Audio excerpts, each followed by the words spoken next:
Hello guys, welcome to my YouTube channel sciences पर आपका welcome है। बच्चों, आज हम बात करने वाले हैं क्लास 12th केमिस्ट्री के एक इंपॉर्टेंट टॉपिक के बारे में, जिसका नाम है मोल अंश या मोल प्रभाव, जिसे इंग्लिश में बच्चों हम मोल फ्रैक्शन के नाम से जानते हैं। तो देर न करते हुए आइए स्टार्ट करते हैं आज के अपने टॉपिक को, जिसका नाम है मोल अंश या मोल प्रभाव। बच्चों, अगर अभी तक आपने चैनल को सब्सक्राइब नहीं किया तो चैनल को जरूर सब्सक्राइब करें और वीडियो को ज़्यादा से ज़्यादा शेयर करें।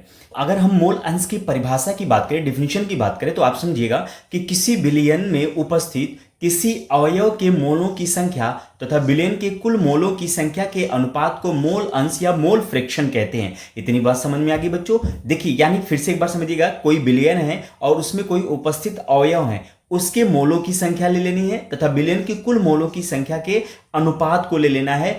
उसे ही आप क्या कहेंगे? मोल अंश कहेंगे या मोल फ्रैक्शन कहेंगे। यानी किसी बिलियन में उपस्थित किसी अवयव के मोलों की संख्या तथा बिलियन के कुल मोलों की संख्या के अनुपात को मोल अंश कहते हैं। बच्चों, आपको पता होगा कि बिलियन कहते किसको हैं। अगर हम बिलियन की बात करें तो बिलियन जो होता है वो विलेय प्लस विलायक को कहा जाता है। यानी बिलियन जो होता है उसमें विलेय भी होता है और विलायक भी होता है। क्लियर है? तो बिलियन में कितने अवयव हैं बच्चों? एक अवयव ये हो गया, दूसरा अवयव ये हो गया।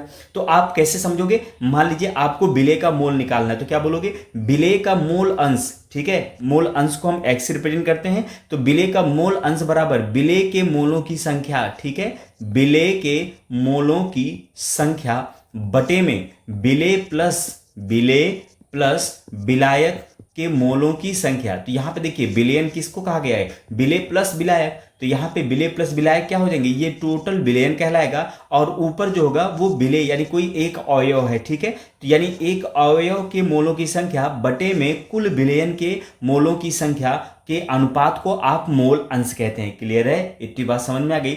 अगर इसका फॉर्मूला डिजाइन करो बच्चों, तो यहां पे अगर एक तौर से मैं आपको एग्जांपल के तौर पर समझाऊं कि मान लीजिए एक बिलियन है, उसमें दो अवयव हैं ए और बी। ठीक है, इन दोनों के आपको मोल अंश निकालने हैं। क्लियर है? कोई बिलियन है, उसमें ए और बी दो अवयव हैं, इन दोनों के मोल अंश आपको निकालने हैं। क्लियर है? तो बहुत सिंपल है। मोल अंश को हम एक्स से रिप्रेजेंट करते हैं, ये ध्यान रखिएगा बच्चों। तो यहाँ पे ए के मोल अंश जो होंगे उसको किससे रिप्रेजेंट करोगे? एक्स से। यानी ए के मोल अंश बराबर बच्चों क्या हो जाएगा? ए के मोलों की संख्या बटे में ए प्लस बी के मोलों की संख्या। क्लियर है? तो यहां पे देखिए फॉर्मूला क्या हो जाएगा? ए के मोल अंश बराबर ए के मोलों की संख्या, ठीक है, बटे में ए के मोलों की संख्या प्लस बी के मोलों की संख्या। क्लियर है?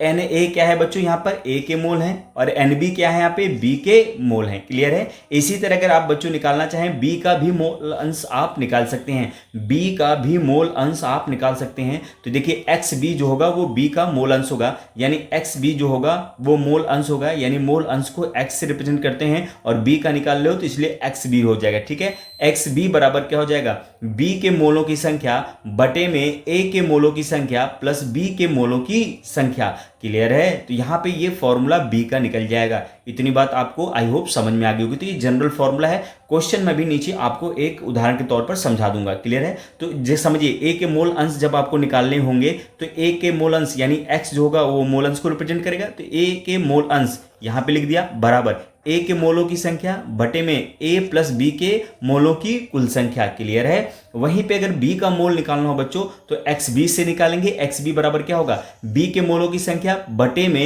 ए के मोलों की संख्या प्लस बी के मोलों की संख्या। ये जो होता है, ये किसी भी फॉर्मूले को आप निकाल सकते हो मोल अंश के लिए। क्लियर है? आगे देखें, यहां पे पॉइंट्स हैं आपको याद रखने, कुछ इंपॉर्टेंट पॉइंट्स हैं। ध्यान रखिएगा कि मोल अंश की कोई इकाई नहीं होती, कोई यूनिट नहीं होती है। वहीं दूसरी बच्चों याद रखिएगा, किसी बिलियन के सभी अवयवों के मोल अंश का योग सदैव एक होता है। तो समझिए, अगर कोई बिलियन है उसमें एक अवयव ए है और एक अवयव बी है। क्लियर है? तो ए के मोल अंश प्लस बी के मोल अंश, इनका जो योग होता है बच्चों हमेशा वो कितना होगा? एक होगा। क्लियर है? आइए एक उदाहरण के थ्रू हम आपको समझाते हैं। यहां पर एक एग्जांपल समझते हैं। मान लीजिए कोई सॉल्यूशन है जिसमें दो मोल एथेनॉल है और 3 मोल क्या है? H2O है। तो पहले एथेनॉल का मोल अंश निकाल लीजिए, फिर क्या निकालेंगे हम? बी यानी क्या? जल का मोल अंश निकालेंगे। तो देखिए एथेनॉल का मोल अंश इसको किससे रिप्रेजेंट करोगे? X ethanol. तो यहां पे एक्स एथेनॉल हो गया। क्लियर है? समझिएगा, यहां पे क्या हो जाएगा? एक्स एथेनॉल हो गया। अब यहां पे एक्स एथेनॉल यानी एथेनॉल के मोलों की संख्या कितना दे रखा है? इन्होंने 2 रखा है। और बटे में कुल मोल कितने हैं, 2 मोल एथेनॉल के और 3 मोल जल के, तो ये कुल मोलों की संख्या कितने हो गए, 2 + 3, यानी यहाँ पे समझिएगा 2/5 आ गया। अब 5 के जब 2 में डिवाइड करोगे तो 0.4 आ जाएगा। इसी तरह बच्चों अगर आपको किसका मोल अंश निकालना हो जल का, तो ये x वाटर यानी वाटर का मोल अंश बराबर क्या होगा, अब देखिए x वाटर बराबर मोल अंश, तो यहाँ पे वाटर का मोल कितना है, 3 मोल है, और बटे में टोटल मोल कितने, 3 2 5, क्लियर है। तो 3/5 जब 5 का आप 3 में डिवाइड करोगे तो ये 0.6 आंसर आ जाएगा, क्लियर है। इतनी बात आपको आई होप समझ में आ गई। तो ध्यान रखना जिसका मोल बच्चों आपको निकालना है उसको आपको ऊपर लिख देना है और बिलियन में जितने मोल दिए हैं सबको ऐड करके नीचे लिख देना है, ठीक है। ये जस्ट इसका फॉर्मूला होता है। आइए चेक करते हैं क्या ये जो एग्जाम्पल ये सही है क्या गलत है, ठीक है। यानी ये वाला जो फॉर्मूला आपने यहाँ पे ड्राइव किया है कि XA और XB का मान हमेशा 1 होता है, तो यहाँ पे एथेनॉल का मान कितना है 0.4 और वाटर का मान कितना है 0.6, 0.4 + 0.6 कितना होगा, 1 हो जाएगा। इतनी बात समझ में आ गई बच्चों, ठीक है। ये ध्यान रखने वाला कुछ पॉइंट्स था। अब याद रखेंगे फिर से कि किसी अवयव के मोल तथा कुल मोलों के अनुपात को मोल अंश कहते हैं। मोल फ्रैक्शन हमेशा यूनिटलेस क्वांटिटी होती है, XA + XB = 1, ठीक है। ये बोर्ड परीक्षा के लिए बहुत ही महत्वपूर्ण प्रश्न है, याद रखेंगे बच्चों, क्लियर है। तो यहाँ पे आज हमने मोल अंश को कवर किया जो कि बहुत ही महत्वपूर्ण टॉपिक है। आई होप आपको वीडियो अच्छी लगी होगी बच्चों। अगर वीडियो अच्छी लगी तो चैनल में एक प्यारा सा कमेंट जरूर छोड़ दीजिएगा, ठीक है। मिलते हैं नेक्स्ट वीडियो में नेक्स्ट टॉपिक के साथ, तब तक के लिए धन्यवाद। चैनल को सब्सक्राइब करें और वीडियो को ज़्यादा से ज़्यादा शेयर करें।